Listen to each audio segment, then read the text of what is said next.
Hello everybody, Tony Franklin here, hope you are well. So I'm here with my beloved JayDee bass with its incredible history, which many of you will know about, going back to the Firm days.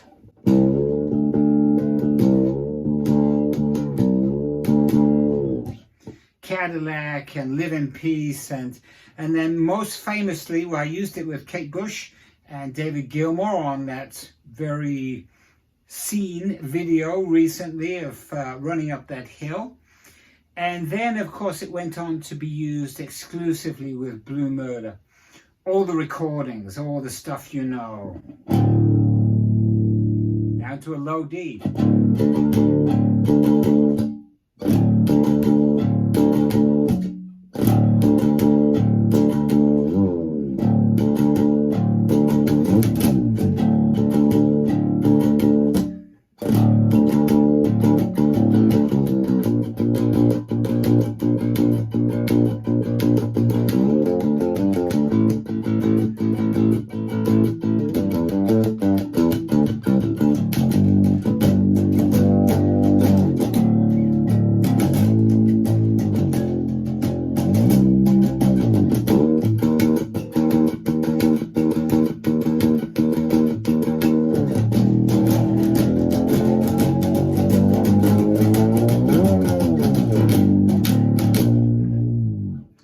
Valley of the Kings, of course, and it's famously seen in the video for Valley of the Kings. Yes, it's all on this bass. And Riot, of course.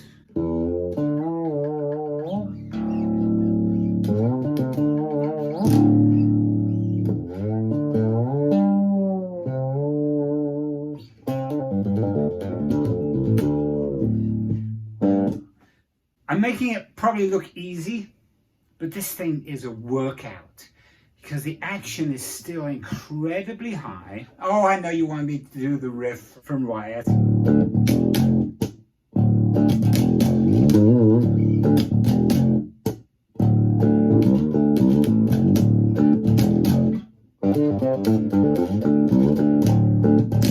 There you go. I'll throw in a little bit of jelly roll later as well. I've done all I can. Now, of course, back up a little bit. This bass went missing for many years, and I was so fortunate to have a very good friend. And some of you may have seen that story. I'll post it in the info down here. You'll see the link to it. The story of its return. It was gone for 25 or so years. Yes, a long, long time.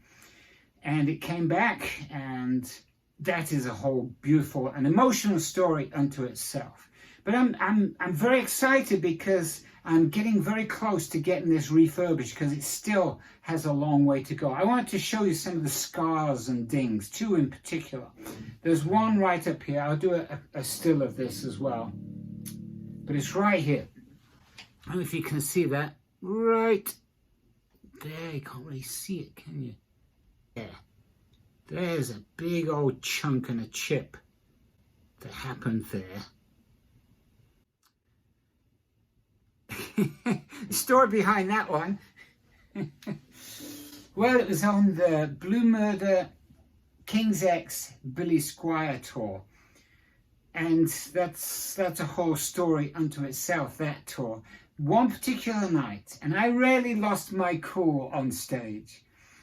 Everything was going wrong that night, and I thought I'll do a bit of Pete Townsend, right? Or in my mind, the closest I would allow myself, because I care for my basses, I love them, and so I don't want to do any harm. So I thought, okay, I'll try and put the headstock through one of the speakers from my bass rig. Seemed like a good idea at the time. What it did, it hit the magnet, the hard metal part of it, and just had zero effect. It landed and went completely nowhere, and a bump, and like, okay, that wasn't good. That was one thing. And you can look at the back of this thing. I mean, you can tell it's been through the wars a bit, but there's certainly a lot of wear and tear, but nothing that much considering I've toured with Blue Murder and the Firm with this bass. And so it's got some dings on the back there. the biggest one, you see that, you can see that discoloration there. It's actually been painted over. It was worn down to the wood, probably by Valley of the Kings. You can see the picture of it from earlier, and it was definitely a substantial wear mark right there. I think I'll leave that as it was. You know, they tell stories, don't they, these things? Even when they've been covered up, it's like the emotional story of its return and the good-hearted friend that I had that got it back to me. And so, one more thing that was changed as well. Whoever had it, he stole it. Must have been left-handed. Because and I've taken it off, but the original strap lock holder, of course, me being right-handed, was up here, and it's all been filled in quite nicely, very smoothly, and it's put on that side. So wild. I can't imagine playing this bass upside down like that. Isn't that crazy? But oh, the controls on this, and none of them work, and that's why I'm going to have it sent back to John Diggins, the manufacturer, the builder, the guy who made this bass. It's very, very exciting to me. But yeah, this is the only active bass I've had. Well, I think the Stingray, the Sabre was too, but I didn't like that bass. I used that on the first Firm tour. This is active on and off, and bass, mid, and treble. I don't remember what settings I had, and then there's this unique selector switch thing here, which is, I got to get another selector switch knob for that, and then master volume, master tone, and so none of that is working at this point.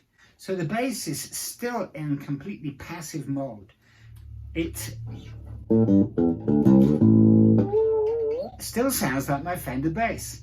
That's one of the reasons that I got along with it, because it did. I loved that sound, but it played so beautifully. It feels actually similar, very, very similar. The neck is very similar to my P bass, and so.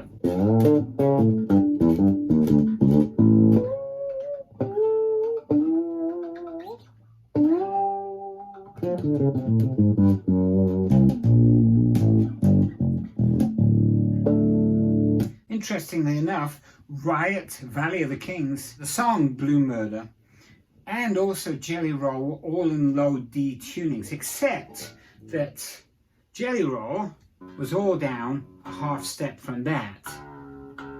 And here we go.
It's my hair getting stuck in between the string and the neck.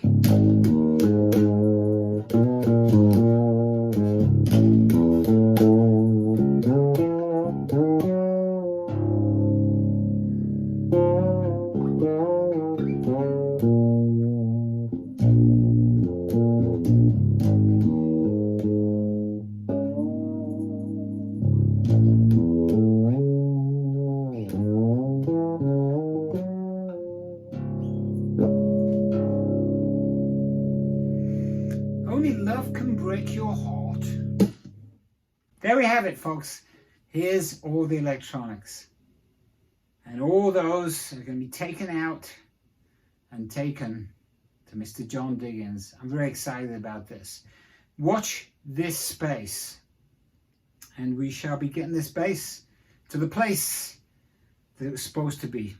So, maybe I'll start doing sessions on this too. A special request. It's got a sound, it's got a vibe. Enough. Have fun. Thanks for watching. All the best. Bye.